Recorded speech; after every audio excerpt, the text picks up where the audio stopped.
All right, so we have a Kohler shower problem here. It's just cold water is coming out of the shower and the faucet. And it's not the water heater because the sink, the kitchen sink, everything else is getting hot water. So I suspect it is the cartridge. And so the first thing we need to do is shut the water off. So I've shut the water off, I'm just letting it drain here. And I picked up a new genuine Kohler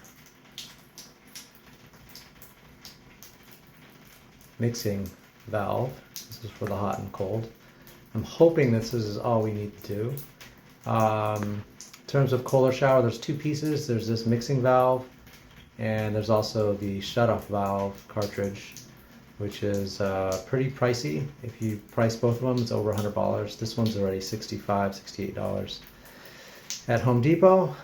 So I suspect it's not dripping, so I don't think it's the shut-off valve that's the problem. I think it's the mixing. So I'm going to try to get this thing replaced and see if that helps solve the problem. So just waiting for the water to stop draining, and then we're going to get in there and start replacing the part. Alright, so to take this cover off, you get this middle section and you just kind of unscrew it. Eventually that pops off and the cover pops off. And next thing you want to do is you want to cover the drain hole, so if you don't drop any screws or anything in there. And then what we're going to do is we're going to take these screws to take off the plastic collar, and then after that there's a plate back here and there's two screws back there. Plastic cover off, the collar, now it's just these two screws to get this metal plate off. And just make sure that you take a photo of how this lines up, because that'll be very important when you put this back in. So I notice that this little stopper is on the bottom.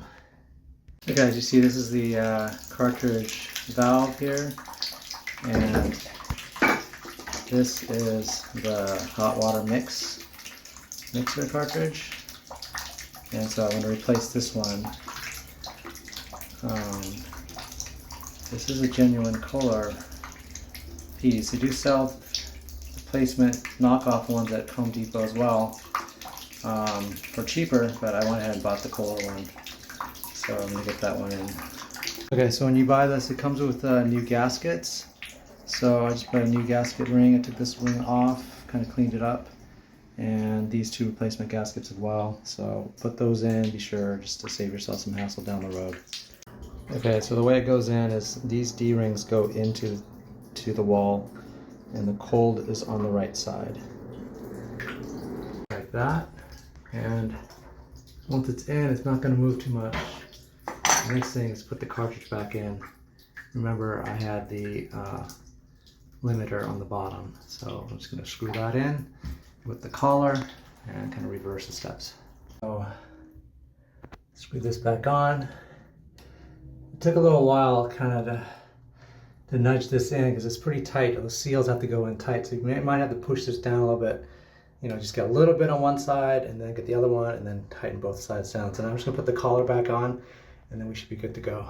All right, we turned the water back on. We're testing it out, and yeah, we're getting some hot water. Looks like everything's fixed. Good to go. See you in the next video.